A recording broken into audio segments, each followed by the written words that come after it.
This is NTD Evening News. Live from our NTD Global Headquarters in New York City, here is Tiffany Meyer. Good evening and thank you for joining us tonight. We have the latest updates on the situation with in vitro fertilization treatments in Alabama. State lawmakers are taking action after the Alabama Supreme Court ruled that frozen embryos are children, whether they are within or out of a uterus. But I will tell you what my legislation will do. It will eliminate the lawsuits. The civil litigation that doctors across the state and IVF clinics are fearful of right now. My bill would also define a fertilized embryo unless it is entering the uterus as not being a child. And so there's clarity there. It essentially pauses the Supreme Court decision. The recent court decision means those who discard unwanted embryos are at risk of being held liable for wrongful death. Some embryo shipping services said they'll stop shipping embryos to and from the state.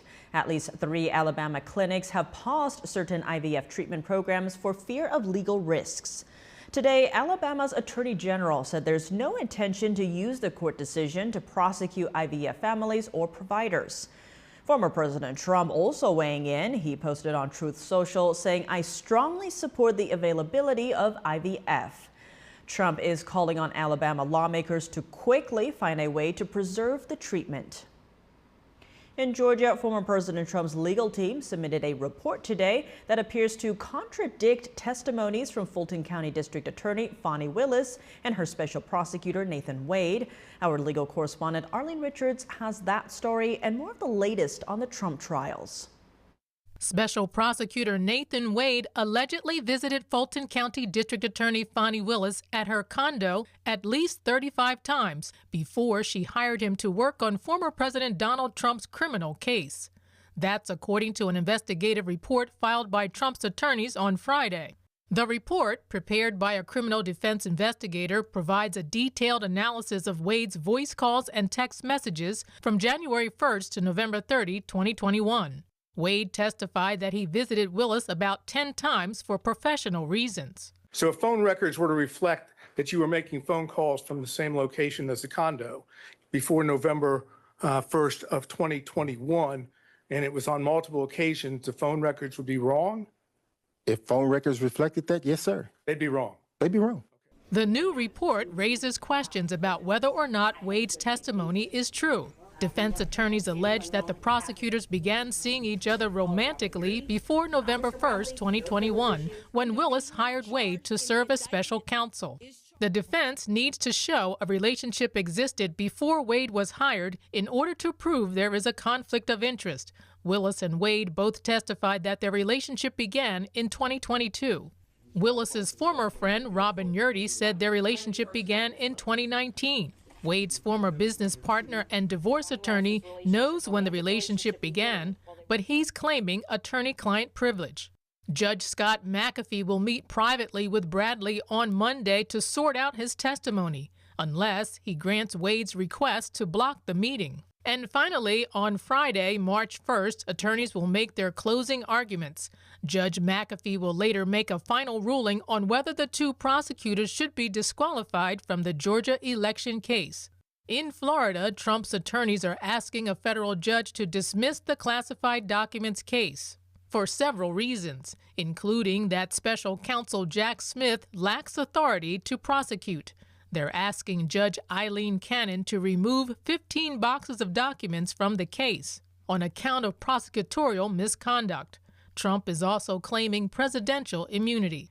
Arlene Richards, NTD News.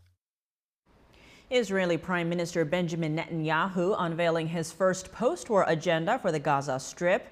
The one-page document titled "The Day After Hamas" says reconstruction of the enclave can only take place if it's demilitarized, and Israel will maintain security control over all lands west of Jordan. That includes both Gaza and the West Bank. The plan was broken up into immediate, intermediate, and long-term. Netanyahu says the immediate goal is to completely dismantle Hamas's military capabilities, return all hostages, and eliminate any security threat from Gaza for good. To prevent future terror activities, the document says the IDF will continue to operate throughout the enclave. That's an intermediate objective. The plan also calls for the creation of a buffer zone in the border area and allows a local organization that isn't tied to any terrorist group to govern the region. In the long-term goals listed, Netanyahu rejects the unilateral recognition of a Palestinian state and said the future of Gaza should be achieved through direct negotiations. The new blueprint was presented to Israel's Security Cabinet and is still subject to amendments. In Ukraine right now, it's already past midnight, February 24th Ukraine time, marking the second anniversary of the start of the Russian invasion. 2 years later, much has changed and much remains the same. Our Washington correspondent Luis Martinez has more on this story. Today, the Biden administration has announced sanctions against Russian entities, and a Russian drone strike has killed at least 3 people in the Ukrainian port city of Odessa. Today's headlines are not dissimilar from those of February 2022 or late February 2023, but the outlook of the war has dramatically shifted. On Monday, Russian forces captured the Ukrainian city of Avdiivka, the second city to fall within the last 7 months after the fall of Bakhmut. Ukrainian forces have been slowly losing ground. On Friday, Senate Majority Leader Chuck Schumer traveled to Ukraine with a delegation of Democratic senators. He told Ukrainian officials that the American people stand with Ukraine and will keep fighting to get Ukraine the funding it needs for the war effort. The visit of Senate Majority Leader Chuck Schumer is the highest congressional visit to Ukraine since Speaker of the House Nancy Pelosi visited over 2 years ago. But since then, much has changed in Washington. On Friday, the Biden administration announced new sanctions targeting more than 500 individuals and entities in Russia. This is in addition to the more than 16,000 sanctions from other countries since the start of the war. We're also taking action against 3 individuals specifically in connection with the death of Alexei Navalny, the prison warden, the regional prison head, the deputy director of the Federal Penitentiary Service. And President Biden urged Congress to pass a foreign aid package that includes $60 billion for Ukraine. House of Representatives must pass the bipartisan national security bill.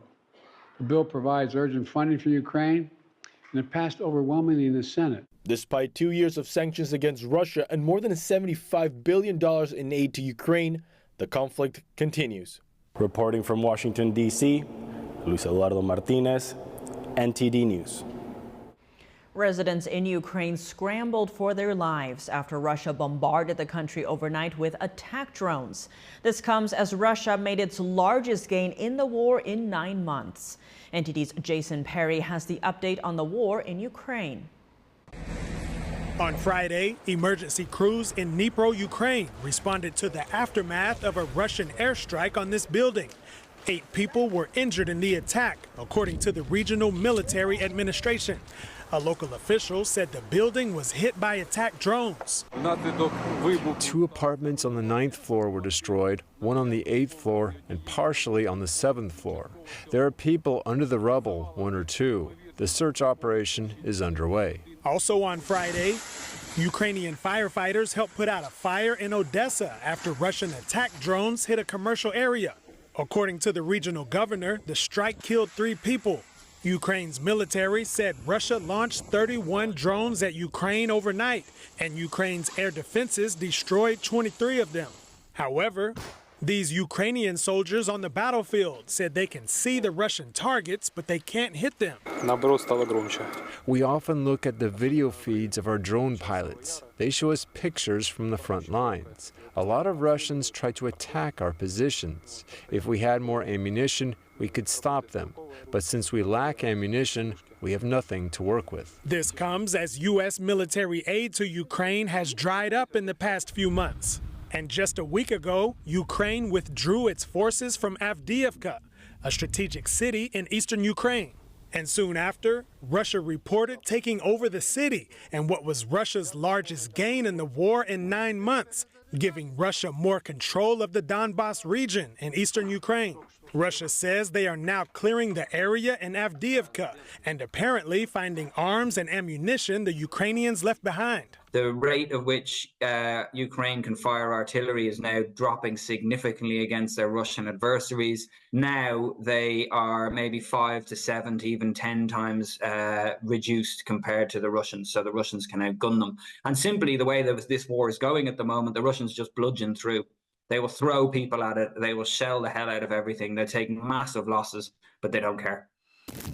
But hope could soon be on the way for Ukraine, as Ukrainian pilots have been training in different countries to fly the F-16 fighter jet. Denmark expects to make its first delivery of F-16 fighter jets to Ukraine this summer, which could shift the balance of power in the war. Jason Perry, NTD News. Back in the States, thousands gather as former President Trump holds his final rally before the South Carolina primary. And Nikki Haley seeks to appeal to independent voters in a new message today. NTD's Iris Tao joins us live from Rock Hill, South Carolina. Iris, what's happening there today? Good evening to Tiff. So it was a huge crowd here. Thousands of Trump supporters packed the stadium in Rock Hill, South Carolina, as tomorrow this time they will be casting their ballots here in South Carolina. And Trump, who's leading Nikki Haley by double digits here in her home state, says today that he wants to win by a margin that no one has seen before. He's also saying this about Nikki Haley. Watch. She's working for Democrat donors, and all she's trying to do is inflict pain on us so they can win in November. She's not really attacking me, she's really attacking the Republican Party, and that's not a good thing to do. So a vote for Nikki Haley tomorrow is a vote for Joe Biden this November. That's all you're doing is you're voting. And Nikki Haley's campaign acknowledged today that it will be an uphill battle for Haley here. But Haley, as we know, who vowed to stay in the race even beyond Super Tuesday, is still continuing to campaign here in South Carolina. And meanwhile, the Super PAC supporting Nikki Haley today released a new ad emphasizing a message that read, quote, all South Carolinians can vote to end the chaos on February 24th. And some critics are saying that it shows that Haley is proactively seeking votes from Democrats, and that is not doing any good to the Republican Party. Here's what Trump's allies told us at this rally about the race tomorrow. Watch. Tomorrow night, starting Sunday morning, the entire party needs to coalesce behind Donald Trump. We need all this to end so we can be focused on November. If you're about to go play for the Super Bowl, you need everybody on the team to be focused on the game, not focused on their own side issues. Nikki Haley is counting on Democrats to turn out and vote for her in the open primary here in South Carolina. South Carolina has an open primary, and that means that any registered voters can vote in the primary here unless they have voted already in the Democratic primary here weeks ago. Meanwhile, South Carolina actually is more predictable because first, it has a lot more active Republican voters than Democratic ones, and is also not having New Hampshire's pattern where independent voters will swing back and forth. So things should be a lot more predictable here. Back to you. Iris, thank you for that update. Welcome back. With South Carolina's GOP primary just 24 hours away, here to give us a taste of what's going on, we're joined by NTD's Dave Martin. Now, Dave, Nikki Haley recently announced she's not dropping out of this race. How are things looking for her in her home state? Well, not so good. I mean, polls have shown that she's been trailing Trump by anywhere from 25 to 35 points. I mean, look at this poll, this aggregate poll here by 538.com. South Carolina primary poll, Donald Trump 64%, Nikki Haley 33%. That's a huge margin, 31 points. This is in her home state, of course. He's practically doubling her. Now, besides that, some of the biggest names in the state, they've thrown their support behind Donald Trump. We're talking about Senators Lindsey Graham as well as Tim Scott, and even the governor there, Henry McMaster. Now, that's significant also because McMaster and Scott were both appointed to political office by Nikki Haley while she was the governor. But that seems really to be the way things have gone for Haley. She's failed to gain that Republican support. That's going to have to change if she's going to have a chance here. Now, South Carolina does have an open primary. This is even more so than New Hampshire. Could that actually help Nikki Haley? You know, it could. It doesn't really look like it. New Hampshire seems like it was more of an outlier. You know, she exceeded expectations there. That's mainly because she got a lot of the independent votes, roughly 2/3 of the independent votes. But polls in South Carolina, it's more of a dead heat between her and Trump as far as independents, and really the United States as a whole. Now, should some Democrats decide to come and crash the GOP primary, they actually can. You know, like you said, this is an open primary, which means anyone from any party can come in and vote for any candidate here, as long as they haven't already voted in the Democratic primary, which was earlier this month. And really, very few did. Like, take a look at this here. South Carolina Democratic primary turnout 2024, just 4% showed up. That's compared to 2020 when 16% or 4 times as many showed up. So technically 96% of South Carolina voters can actually come in and vote in this primary, and that includes plenty of Democrats, as I just said. Whether that happens or not and who they decide to vote for is something we'll definitely be following.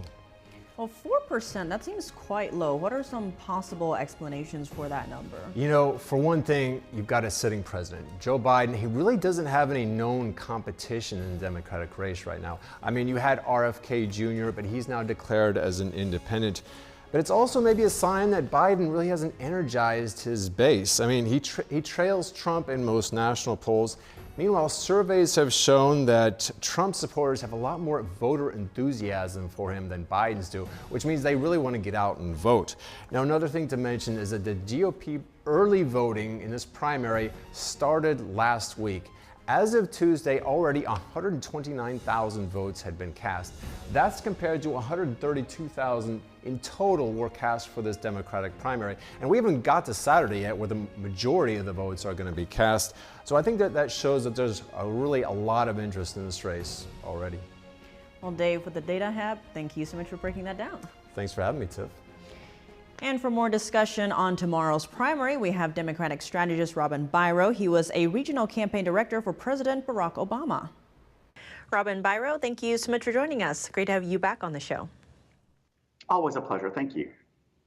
Now, Trump and Nikki Haley are going head-to-head tomorrow in South Carolina, which is Nikki Haley's home state. Now, polls are showing Trump with a dominating lead. What do you see happening tomorrow? Is there a chance of Nikki Haley having a surprise victory? I don't believe so. I mean, polls can always be wrong, but 30 points wrong, I don't think so. But let me explain. Nikki Haley, I grew up in South Carolina. She was my governor for a number of years. She is absolutely packing out these rallies, her Beast of the Southeast rallies, and she's got a huge stockpile of money, something like $24 million the last time I checked. To Trump's, let me look, $33.2 million. So she's really giving him a run for the money. She's got the cash, but I think South Carolina is Trump country. And Nikki Haley has vowed to stay in the race no matter what happens in South Carolina. What do you see as next for her? Well, she definitely has a political future ahead of her. She's always been a sort of a bright star in the Republican Party. She's not going anywhere, especially with her abilities to raise money. I anticipate, I think if you read the tea leaves, she already said that she would, if she were elected president, that she would pardon President Trump should he be convicted of any of those 91 felonies. I think she's kind of jockeying for VP, although they've said no, he said no, he said no. I think she honestly is jockeying for a VP role. On that note, there have been growing calls for her to either drop out of the race, or, you know, as VP, even though Trump is saying that he would not pick her as vice president. Super Tuesday is also coming up. If she doesn't do well in Super Tuesday, do you see Nikki Haley dropping out? I see her dropping out. I can answer that question really easily. Ron DeSantis raised $160 million. He had to drop out of the race when the money ran out. Nikki Haley would absolutely have to do the same thing. When the money runs out, the campaign is over. That's just the name of the game. And now on one of your earlier points, you mentioned if she would endorse Trump. Expand on that for us. Why would she? Well, I foresee her endorsing Trump because it would be politically expeditious for her to do so. The Republican Party is very much still the party of Trump. They haven't moved past Trump. I think it would be in her political best interest to endorse. Now, there is this wild speculation that just came out yesterday. I can't remember his name. One of the Democratic candidates that's running that you never hear of, never see, he is exploring the possibility. He's reached out to the Haley campaign to possibly run a bipartisan ticket, a unity ticket, he's calling it, which I find very fascinating. I don't think that would happen, but I think it's an interesting concept. On that note, actually, you've said on Twitter, or X as we call it now, that Nikki Haley would endorse Trump for the sake of unity. Given how divided the nation is now, how do you see either party getting back to that unity? Goodness gracious. I wish I had an easy answer to that in the short segment that in the short amount of time that we have. I honestly don't know, but it's going to require more conversations like you and I are having with people in their homes, just, people reaching out across the aisle to discuss their ideas, how to move forward. It's going to require our men and women in Congress to actually do something in some sort of a bipartisan manner. I mean, look at the border bill. If they could just work together to get something done, you wonder, you've got to wonder. Congress has historic low approval rate. I think it's in the teens right now. I think it's about 13% approval ratings. That's because they don't get anything. They don't work together to get anything done. And the Americans are sick of it. That's why we always want to clean with every election. So, that's what it's going to take is maybe our politicians in Washington working across the aisle, getting some things done. Joe Biden was supposed to be, our kumbaya president here and the uniter in chief, and it really hasn't happened. It's going to take more than just one person. On the note of Joe Biden or President Biden, on the Democratic side, polling shows that over 80% of Americans think Biden is too old to be president. Now, several reports are saying that the State of the Union March 7th is Biden's chance to convince the nation that he isn't too old to run. Now, there are also reports talking about replacing Biden at the convention would be risky and unprecedented. What do you see as the path forward for the Democratic Party? Would they replace him, and with whom? Oh, no, the Democratic Party is not replacing Joe Biden for the sole reason that he is outraising Donald Trump right now. Joe Biden, with his fourth quarter reporting, has $46 million in the bank, and it's climbing exponentially. He can raise massive amounts of money, and that tells something about, we always hear about an enthusiasm gap with Biden voters, but it's not showing as far as campaign donations go. He's raising a ton of money. Robin, Biro, thank you so much for your time. Thank you. With the South Carolina Republican primary coming up this weekend, NTD News will be covering all the action. We'll have a lot prepared for you, including special guests, on-the-ground coverage, and more of the Data Hub. Join Steve Lance and myself on the Nation Decides 2024 live tomorrow, February 24th at 6 p.m. Eastern. Today's the second full day of this year's CPAC conference in D.C. Former President Trump got a lot of attention despite the fact that he wasn't even at the conference. NTD's Ariane Posdar has an update. Multiple speakers at CPAC on Friday talked about former President Trump and the many legal battles he's facing. Chairman of the House Judiciary Committee, Jim Jordan, called what's happening to Trump a perfect example of the weaponization of government. I mean, it started with the spying on his campaign, then it was the Mueller investigation, then it was impeachment, then it was a raid on his home, then it was the 14th Amendment. It's 4 different, 2 state cases, the 2 federal cases, all the indictments. It's gotten ridiculous, but he has a great line, and you've all heard him say it. He says, they're coming after me because I'm fighting for you. Jordan says his committee has subpoenaed Fulton County District Attorney Fani Willis. That's regarding her relationship with another prosecutor involved in the case against Trump. No, we haven't heard back from her yet. We'll see what we get from her. But there's a whistleblower in her office who we have talked to, the committee staff. Yeah. South Dakota Governor Kristi Noem spoke on the current state of the U.S. Congress. People from both sides of the aisle say congressional lawmakers aren't tackling the problems the U.S. is facing, such as passing the federal budget, which is becoming more of a problem every year. And, to be honest with you, we shouldn't look to Congress for the answers either. The gridlock on Capitol Hill is not going to break in time to save America. We need a president who will. And I have always believed and supported the fact that our next president needs to be President Trump. And former Trump strategist Sebastian Gorka suggests it's admirable that the former president has still decided to run again, despite all the troubles he's facing.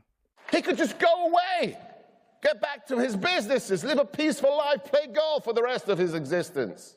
And former President Trump is scheduled to speak at CPAC on Saturday at 1 p.m. Ariane Pastar, NTD News. Presidential candidates from both parties are doing more to appeal to a younger demographic. How important are Gen Z voters, and how can political candidates reach them? Joining us now is Deborah Leah, a Gen Z conservative commentator. Deborah Leah, thank you so much for joining us. Great to have you on the show. Thank you. So happy to be on with you. As Trump and Nikki Haley prepare to go head-to-head tomorrow, Nikki Haley has said that it would be a mistake of the GOP to, quote, ignore Gen Z voters. Now, we also saw Trump launching his own sneakers and showing up at SneakerCon on a surprise visit. How important is the Gen Z vote? I think it's extremely important, and for far too long, the Republican Party has neglected to target us. I am a Gen Z voter. I'm very involved in this political election, and I'm trying to get my friends involved as well. But overall, I've done research. I have a degree in government and politics, and it's an extremely important voting bloc, not only Gen Z, but women specifically. And I really think that they should be doing everything in their power to get these new voters rallying to the polls for a Republican candidate. Now, on the flip side, on the Democratic Party side, we've seen President Joe Biden's campaign join TikTok recently. He also vowed to cancel federal debt for $153,000. That would be $1.2 billion. Now, this is despite the Supreme Court ruling last June that Biden's plan of $500 billion student debt forgiveness was unconstitutional. Many are seeing this as a way to target young voters. How successful do you think that will be as a tactic?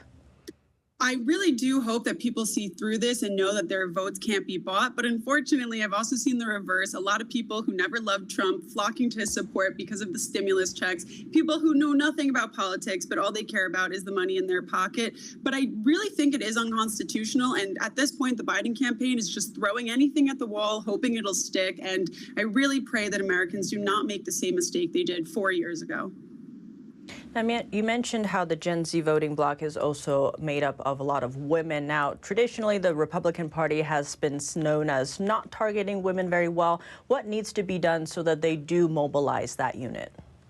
I think just not ignoring them. There's a lot of content that's specifically women targeted. Even Nikki Haley, she's not a fan of TikTok. She won't get on the app, but I have seen countless edits of her from different people, and all the comment sections are filled with liberals saying, wow, would I vote for this Republican? I think I might. And so overall, I think it's just having more events, maybe networking events, maybe even messaging saying, you want to be safe walking down the street? Well, the Republican Party is the only one that is fighting for your safety. We're the only ones that did not defund the police. We will not defund the police. We will give you a gun, or at least make it easier for you to get a gun permit to defend yourself. Gun rights are women's rights, and really just showing women how crime and safety is a huge talking point and a huge problem for this election, and branding that towards women, I think, would do the GOP very well. On that note, there are also reports noting how 1/3 of young Americans get their news on TikTok, which is known as being more negative on the Republican side. How do you see that fitting into Gen Zers when it comes to voting time? How will they get the news they need? So I have actually firsthand experience with this because I started my career and my social following on TikTok, and a lot of Republicans were making fun of me or telling me it was a waste of my time to be on this Chinese app. Why are you even going there? But we know that that is a great way to reach young voters, liberal voters, just people who may not be so informed about politics. So I went in, I made the content to try and change people's minds. But overall, it is pretty scary how many people get their news off of TikTok. And if that's a place they're getting their news, then maybe candidate staffers should be recycling videos and posting it out there, because you need to meet people where they are, even if we know that this app is a dangerous app.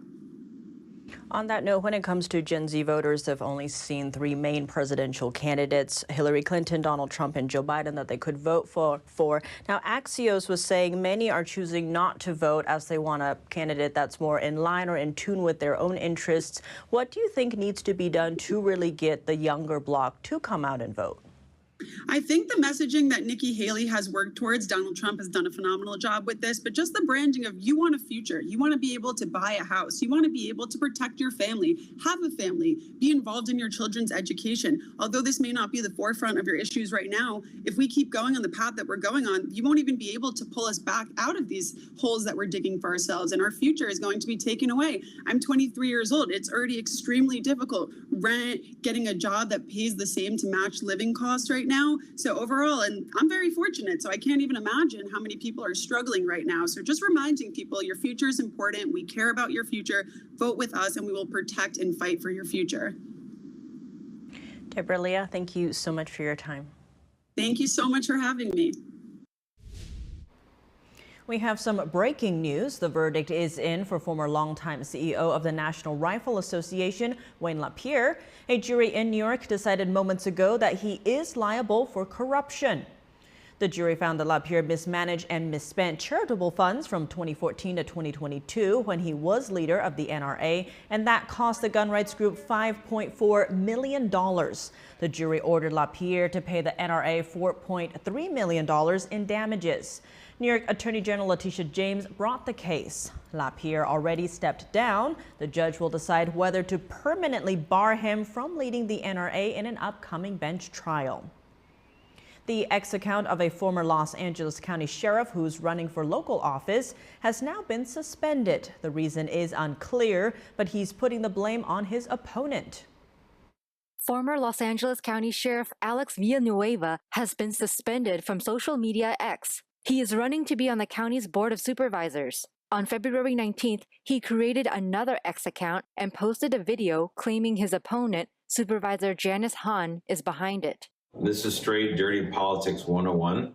Someone complained that my account was somehow harassing the incumbent. Imagine that, the truth being harassing. Well, we're going to keep harassing with the truth. NTD reached out to Hahn's office for a comment, but did not hear back by airtime.